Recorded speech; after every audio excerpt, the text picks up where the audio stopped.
नमस्कार दोस्तों, विकास एनालिसिस में आप सभी का स्वागत है। और दोस्तों, आज हम यूपी टेट में पूछे गए साइंस के प्रीवियस ईयर प्रश्न को देखेंगे, जो कि आपके आने वाले UP TET exam, super TET और जितने भी टीचर भर्ती एग्ज़ाम होते हैं उनके लिए बहुत ही इंपॉर्टेंट होंगे। क्योंकि दोस्तों, ये पूरे प्रीवियस ईयर प्रश्न हैं और प्रीवियस ईयर एग्ज़ाम जो होते हैं बहुत ही आपके लिए इम्पॉर्टेंट होते हैं। तो दोस्तों, अगर आप हमारे चैनल पर पहली बार आए हैं तो प्लीज़ हमारे चैनल को एक लाइक और सब्सक्राइब सपोर्ट जरूर करिएगा।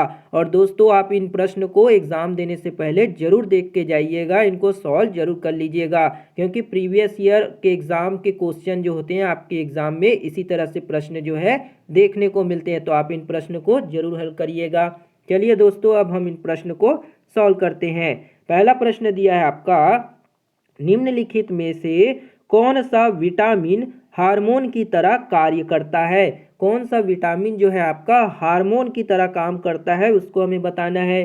पहला ऑप्शन है विटामिन सी, दूसरा ऑप्शन है विटामिन डी, तीसरा ऑप्शन है विटामिन ई और चौथा है आपका विटामिन बी। तो कौन सा ऐसा विटामिन है जो आपका हार्मोन की तरह काम करता है। तो इसका सही आंसर क्या हो जाएगा, वो होगा आपका विटामिन डी, है ना। विटामिन डी जो है आपका हार्मोन की तरह काम करता है। विटामिन डी हमें कहाँ से मिलता है, तो हमें सूर्य के प्रकाश से मिलता है। और विटामिन डी का अगर आपको रासायनिक नाम पूछे तो इसका रासायनिक नाम क्या होता है, तो वो होता है आपका कैल्सीफेरॉल। क्या होता है, कैल्सीफेरॉल होता है ना, आप इसको याद रखिएगा। अगला प्रश्न देखते हैं। अगला प्रश्न है आपका, 5 जगत वर्गीकरण विधि के अनुसार बैक्टीरिया और नीलहरित शैवाल को निम्नलिखित को सम्मिलित किया गया है ना। 5 जगत जो क्लासिफिकेशन किया गया है उसमें बैक्टीरिया और नीलहरित शैवाल को सम्मिलित किया गया है। कौन से वर्ग में सम्मिलित किया गया है। पहला ऑप्शन है आपका कवक, दूसरा है आपका मोनेरा, तीसरा है आपका पादप और चौथा है आपका प्रोटिस्टा। तो आपका जो बैक्टीरिया और नीलहरित शैवाल है इसको 5 जगत क्लासिफिकेशन है उसमें किस वर्ग में शामिल किया है। तो इसका सही आंसर क्या होगा, वो हो जाएगा मोनेरा, है ना। मोनेरास में जो है इसको शामिल किया गया है। अगला प्रश्न है आपका, निम्न में से कौन सा एक उत्तक है। जो टिश्यू है आपका कौन इनमें से उसको बताना है। पहला ऑप्शन है आपका रक्त यानी कि ब्लड, दूसरा है आपका वृक्क किडनी, तीसरा है आपका फेफड़ा और चौथा है आपका अंडाशय। तो इनमें से कौन सा ऑप्शन जो है आपका उत्तक का उदाहरण हो जाएगा, टिश्यूज का उदाहरण हो जाएगा। तो कौन सा होगा, तो वो हो जाएगा आपका यहाँ पे रक्त, है ना, ब्लड, जो कि आपका तरल संयोजी उत्तक होता है ना। ऑप्शन नंबर ए जो होगा आपका यहाँ पे रक्त करेक्ट हो जाएगा। अगला प्रश्न है, अंड जनन की प्रक्रिया में जो हार्मोन अधिकतम होता है उसका नाम क्या है। यानी कि जो अंड जनन की जो प्रक्रिया है उसमें जो हार्मोन अधिकतम मात्रा में होता है उसका नाम क्या है। पहला ऑप्शन है आपका एस्ट्रोजेन, दूसरा है FSH, है ना, तीसरा है आपका LH और चौथा है आपका प्रोजेस्टेरॉन। तो इनमें से कौन सा ऑप्शन आपका करेक्ट हो जाएगा, तो वो होगा यहाँ पे आपका क्या हो जाएगा, तो वो होगा आपका LH, है ना। LH का मतलब क्या होता है, तो LH का मतलब होगा आपका ल्यूटिनाइजिंग हार्मोन। इसको क्या बोलते हैं, ल्यूटिनाइजिंग हार्मोन बोलते हैं ना। नाइजिंग हार्मोन इसका मतलब हो जाएगा। तो इसका ऑप्शन क्या होगा, ऑप्शन नंबर 3 आपका करेक्ट हो जाएगा। अगला प्रश्न है, हिपोकैम्पस है, हिपोकैम्पस जो है क्या होता है। पहला ऑप्शन है आपका प्रोटोकार्डेटा है, दूसरा है मीन वर्ग में यानी कि मछली में आता है, तीसरा है आपका स्तनधारी और चौथा है आपका सिलेंट्रेटा है। तो हिपोकैम्पस क्या है, तो हिपोकैम्पस जो होता है एक मछली है ना, उसी की प्रजाति में आता है। तो ऑप्शन नंबर 2 आपका यहाँ पे आपका मीन जो होगा करेक्ट हो जाएगा। अगला प्रश्न देखते हैं, अयस्क कॉपर पायराइट का सांद्रण किया जाता है। जो कॉपर पायराइट है उस अयस्क का सांद्रण किस में किया जाता है। पहला ऑप्शन है आपका फेन उत्प्लावन विधि द्वारा, दूसरा ऑप्शन है आपका गुरुत्वीय विधि द्वारा, तीसरा ऑप्शन है आपका इनमें से कोई नहीं, चौथा है चुंबकत्व विधि द्वारा। तो अयस्क कॉपर पायराइट का सांद्रण किसके द्वारा किया जाता है। बहुत इजी प्रश्न है, आपने अपनी प्रीवियस जो क्लासेस हैं उसमें पढ़ा होगा। तो वो होगा आपका फेन उत्प्लावन विधि, है ना। ऑप्शन नंबर 1 फेन उत्प्लावन विधि आपका करेक्ट हो जाएगा। अगला प्रश्न देखते हैं, 2 मिथाइल प्रोपेन है ना, 2 मिथाइल प्रोपेन में 3 डिग्री पर कार्बन की संख्या कितनी है। तो 2 मिथाइल प्रोपेन पर कितनी बोला जा रहा है कि आपके कार्बन की जो है 3 डिग्री पर, मतलब तीसरे नंबर पर कार्बन की संख्या कितनी है। तो 2 मिथाइल प्रोपेन को कैसे लिख सकते हैं, तो CH3, ये डैश यानी कि सिंगल बॉन्ड CH, और ये हो जाएगा आपका CH3 CH3। तो यहाँ पे आपका जो है तीसरे नंबर पे बोला गया है ना, तो कितना है यहाँ पे तीसरे नंबर पे कितना हो जाएगा, तो वो हो जाएगा यहाँ पे आपका क्या, 1 हो जाएगा है ना। ऑप्शन नंबर 4 जो होगा 1 यहाँ पे आपका करेक्ट हो जाएगा। अगला प्रश्न देखते हैं, निम्नलिखित यौगिक का IUPAC नाम क्या होगा, यानी कि IUPAC नाम जो है हमको इस यौगिक का पूछा गया है। तो IUPAC नाम क्या हो जाएगा इसका, तो वो होगा यहाँ पे आपका 1 2 3 है ना, तो ये हो जाएगा आपका 2 मेथॉक्सी है ना, 2 मेथॉक्सी क्या हो जाएगा, प्रोपेन, क्योंकि मेथेन एथेन और प्रोपेन 3 कार्बन है तो प्रोपेन हो जाएगा। तो ऑप्शन नंबर दूसरे में दिया गया 2 मेथॉक्सी प्रोपेन, ऑप्शन नंबर 2 आपका यहाँ पे करेक्ट हो जाएगा। अगला प्रश्न देखते हैं, कार्बन के बाद श्रृंखला हेतु बंध ऊर्जा है ना, कार्बन के बाद जो श्रृंखला हेतु बंध ऊर्जा होती है, बॉन्ड एनर्जी होती है, वो क्या है। पहला ऑप्शन है आपका सल्फर, दूसरा है सिलिकॉन, तीसरा है फास्फोरस, चौथा है आपका नाइट्रोजन। तो कार्बन के बाद श्रृंखला हेतु जो बंध ऊर्जा है वो कौन हो जाएगी, तो वो होगा यहाँ पे आपका क्या, सिलिकॉन है ना। ऑप्शन नंबर 2 आपका यहाँ पे सिलिकॉन जो होगा करेक्ट हो जाएगा। दोस्तों कमेंट करके बताइएगा कि सिलिकॉन का एटॉमिक नंबर कितना होता है ना, एटॉमिक नंबर कितना होता है वो कमेंट करके बताइएगा। अगला प्रश्न है आपका, पदार्थ X के NX मोलों को पदार्थ के Y के NY मोलों में घोला गया है। तो हमको बताना है कि कौन सा ऑप्शन जो होगा इनमें से करेक्ट हो जाएगा। पहला ऑप्शन दिया गया है आपका, पदार्थ X तथा Y के मोल अंशों का योगफल 1 होता है। दूसरा ऑप्शन दिया गया है आपका यहाँ पे, x का मोल अंश बराबर में दिया है x के मोलों की संख्या बटे विलयन के मोलों की संख्या। तीसरा ऑप्शन है y का मोल अंश बराबर ny मतलब क्या था, तो y पदार्थ y के मोलों की संख्या बटे में है जो आपके पदार्थ x के मोलों की संख्या प्लस पदार्थ y के मोलों की संख्या। और चौथा ऑप्शन है आपका, x का मोल अंश बराबर जो है पदार्थ x के मोलों की संख्या बटे में आपका पदार्थ y के मोलों की संख्या प्लस पदार्थ y के मोलों की संख्या। तो इनमें से कौन सा ऑप्शन आपका करेक्ट हो जाएगा, तो वो होगा आपका यहाँ पे पदार्थ x तथा पदार्थ y के मोलों की मोल अंशों का योगफल 1 होता है, ये आपका करेक्ट हो जाएगा। और कौन सा होगा, x का मोल अंश अर्थात x के मोलों की संख्या बटे में विलयन में मोलों की संख्या, ये भी आपका सही हो जाएगा। और जो है आपका तीसरा ऑप्शन ये भी आपका करेक्ट हो जाएगा, यानी कि ऑप्शन नंबर आपका 3 जो होगा यहाँ पे सही हो जाएगा। अगला प्रश्न देखते हैं, निम्नलिखित में से कौन सा विद्युत चुंबकीय तरंग नहीं है। जो विद्युत चुंबकीय तरंग जो है नहीं होगा उसको हमें बताना है। पहला ऑप्शन है आपका सूक्ष्म तरंग, दूसरा है पराश्रव्य, तीसरा है अवरक्त और चौथा है एक्स किरणें। तो इनमें से कौन सा जो है आपका विद्युत चुंबकीय तरंग नहीं है, तो वो हो जाएगा यहाँ पे आपका क्या, पराश्रव्य है ना। पराश्रव्य तो एक ध्वनि है और बाकी सब ये क्या हो जाएंगे आपके विद्युत चुंबकीय तरंग हो जाएंगे है ना। लेकिन पराश्रव्य क्या है, एक ध्वनि है जिसकी आवृत्ति कितनी होती है, जिसकी फ्रीक्वेंसी कितनी होती है, तो वो होती है 20,000 हर्ट्ज से है ना, 20,000 हर्ट्ज से अधिक होती है, जिसको हम नहीं सुन सकते हैं ना। तो ये पराश्रव्य ध्वनि की आवृत्ति होती है, तो इसको भी आप याद रखिएगा है ना। 20,000 हर्ट्ज में लिखा जाता है, आवृत्ति को हम हर्ट्ज में नापते हैं ना, फ्रीक्वेंसी को। तो यहाँ पे ऑप्शन नंबर 2 आपका यहाँ पे करेक्ट हो जाएगा। अगला प्रश्न देखते हैं, पृथ्वी के चुंबकीय भूमध्य रेखा पर नति कोण का मान जो होगा कितना होगा है ना।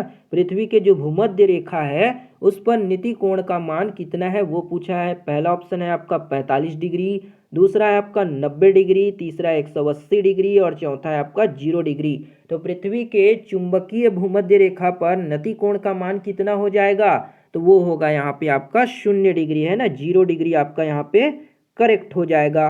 अगला प्रश्न देखते हैं, डेसिबल है। डेसिबल एक तरह का यंत्र है जो किसको नापने के लिए प्रयुक्त किया जाता है ना, एक इकाई भी बोल सकते हैं आप। तो किसको मापने के लिए? पहला ऑप्शन है शोर का तरंग दैर्ध्य, दूसरा है ध्वनि का स्तर की माप है, तीसरा एक बाध्य यंत्र है और चौथा है आपका एक बाध्य यंत्र है। तो क्या हो जाएगा, इनमें से कौन सा ऑप्शन करेक्ट होगा डेसिबल के लिए? तो वो होगा ध्वनि स्तर की माप होती है ना, ध्वनि को मेजर करने के लिए डेसिबल का यूज किया जाता है। तो ऑप्शन नंबर 2 आपका करेक्ट हो जाएगा। अगला प्रश्न है आपका, किरचॉफ का धारा नियम किसके संरक्षण पर आधारित है ना, किरचॉफ का जो धारा नियम है वो किसके संरक्षण पर आधारित है? पहला ऑप्शन है द्रव्यमान, दूसरा है आवेश, तीसरा ऑप्शन है इनमें से कोई नहीं, चौथा है आपका संवेग। तो किरचॉफ का धारा नियम जो है किसके संरक्षण करता है? तो इसका सही आंसर हो जाएगा आपका आवेश, है ना, जो आपका चार्ज होता है उसको संरक्षित करता है। तो ऑप्शन 2 करेक्ट हो जाएगा।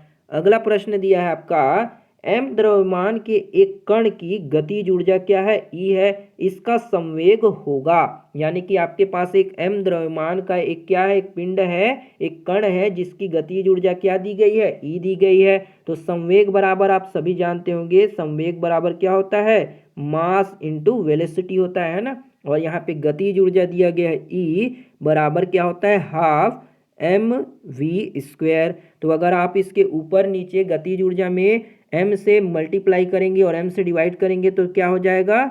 1/2 इंटू एम इंटू में हो जाएगा m और v का होल स्क्वायर। इस तरीके से हम लिख सकते हैं। और यहाँ से हम क्या निकाल लेंगे? तो यहाँ से हमारा एक रिलेशन निकल के आ जाएगा, वो होगा 1/2m गुना में हो जाएगा आपका पी स्क्वायर, है ना। ये पी स्क्वायर संवेग यहाँ से हम लिख सकते हैं। और ये आपका क्या है? बराबर में ई के बराबर है। तो यहाँ से हमारा पी निकल के आ जाएगा। पी क्या निकल के आ जाएगा?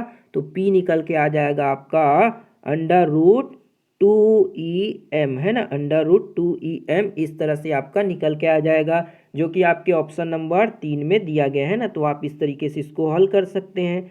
ये जो होगा ऑप्शन 3 आपका करेक्ट हो जाएगा। अगला प्रश्न देखते हैं, यदि x1 लंबाई की एक वस्तु उत्तल दर्पण से बना प्रतिबिंब x2 लंबाई का हो, है ना, एक उत्तल दर्पण है आपके पास और उसकी जो प्रतिबिंब है वो x2 लंबाई हो, तो इनमें से कौन सा रिलेशन जो होगा वो करेक्ट होगा? पहला ऑप्शन है कि x1 जो है, जो आपकी वस्तु की लंबाई है वो x2 से बड़ी होगी, दूसरा है x1 बराबर x2 होंगे, तीसरा है आपका बड़ा होगा या बराबर होगा, और चौथा है आपका x1 छोटा होगा x2 से। तो इनमें से कौन सा ऑप्शन करेक्ट हो जाएगा? तो वो होगा यहाँ पे आपका क्या हो जाएगा? x1 जो होगा आपका x2 से बड़ा होगा, है ना। ऑप्शन नंबर 1 करेक्ट हो जाएगा। अगला प्रश्न देखते हैं, ऊष्मा की एसआई इकाई क्या है? जो हीट है उसकी एसआई इकाई क्या होती है? पहला ऑप्शन है आपका कैलोरी, किलो कैलोरी, दूसरा है अर्ग, तीसरा ऑप्शन है जूल और चौथा है आपका कैलोरी। तो ऊष्मा की एसआई इकाई क्या होती है? तो ऊष्मा का एसआई इकाई क्या होता है? वो हो जाएगा जूल, है ना। जूल जो होता है ऊष्मा की एसआई इकाई होती, तो ऑप्शन 3 करेक्ट हो जाएगा। अगला प्रश्न देखते हैं, माध्यम में ध्वनि तरंगों की प्रकृति होती है। जो माध्यम है, कोई भी मीडियम है, उसमें ध्वनि तरंग की प्रकृति कैसी होती है? पहला ऑप्शन है आपका केवल अनुप्रस्थ, दूसरा है अनुप्रस्थ और अनुदैर्ध्य दोनों, तीसरा है ना तो अनुदैर्ध्य होगी और ना ही अनुप्रस्थ होगी, और चौथा है आपका केवल अनुदैर्ध्य होती है। तो माध्यम में ध्वनि तरंगों की प्रकृति कैसी होती है? तो वो हमेशा अनुदैर्ध्य होती है, केवल अनुदैर्ध्य होगी, है ना। ऑप्शन नंबर 4 आपका केवल अनुदैर्ध्य करेक्ट हो जाएगा। अगला प्रश्न देखते हैं, एक एंगस्ट्रॉम का मान होता है। तो एक एंगस्ट्रॉम बराबर क्या होता है? एक एंगस्ट्रॉम बराबर होता है, एक एंगस्ट्रॉम को आप जानते होंगे कि एक एंगस्ट्रॉम बराबर हो जाता है आपका 10⁻⁻, क्या हो जाएगा? 10 मीटर हो जाता है। और इसको हम कैसे लिख सकते हैं? और एक एंगस्ट्रॉम बराबर आपका ये भी होता है 10⁻⁻4 माइक्रोन हो जाता है ना। तो इसको भी आप याद रखिएगा, इस रिलेशन को, है ना। तो यहाँ पे आपका 10⁻⁻4 माइक्रोन जो होगा यहाँ पे आपका करेक्ट हो जाएगा। ऑप्शन नंबर 1 यहाँ पे आपका करेक्ट हो जाएगा। अगला प्रश्न देखते हैं, ध्वनि तरंग की चाल अधिकतम होगी।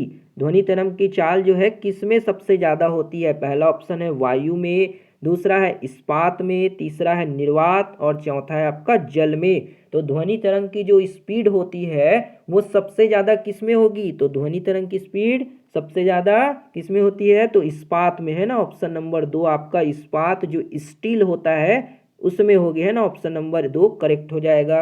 अगला प्रश्न देखते हैं, निम्न में से कौन जलीय ब्रायोफाइट है ना, जलीय जो ब्रायोफाइट है उसको हमें बताना है। पहला ऑप्शन है आपका मार्केंसिया पॉलीमॉर्फा, दूसरा है रिक्सिया फ्लूटेंस, तीसरा है आपका मार्केंसिया पालमाटा, तीसरा है रिक्सिया डिस्कलर। तो इनमें से कौन सा जो है आपका जलीय ब्रायोफाइट हो जाएगा? तो इसका सही आंसर क्या होगा? तो वो होगा यहाँ पे आपका रिक्सिया फ्लूटेंस, है ना। ऑप्शन नंबर 2 आपका यहाँ पे करेक्ट हो जाएगा। अगला प्रश्न देखते हैं, निम्न में से कौन पूर्ण स्तंभ परजीवी है? कौन सा जो होगा पूर्ण स्तंभ परजीवी है? पहला ऑप्शन है आपका रेफ्लिक्सिया, दूसरा है चंदन, तीसरा है आपका बिस्कम और चौथा है आपका अमरवेल यानी कि कस्कूटा। तो इनमें से पूर्ण स्तंभ परजीवी कौन सा हो जाएगा?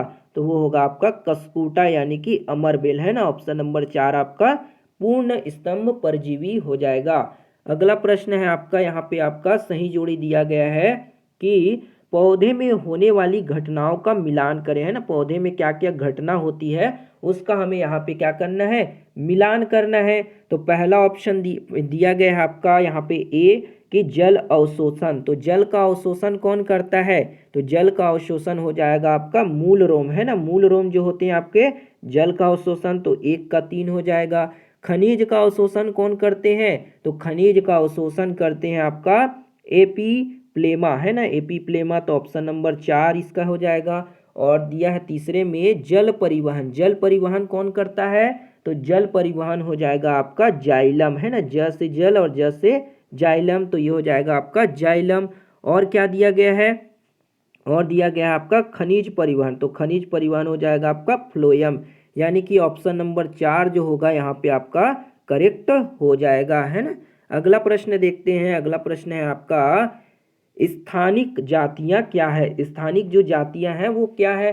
पहला ऑप्शन है वो वन्य जातियां जो समाप्त होने के कगार पर है, दूसरा वो वन्य जीव जिनको शिकारियों से बचाया गया हो, तीसरा ऑप्शन है वे पौधे और जंतु जो सामान्य हो और संसार भर में फैले हो, और चौथा ऑप्शन है वो पौधे और जंतु जो केवल एक विशिष्ट भौगोलिक क्षेत्र में पाए जाते हैं।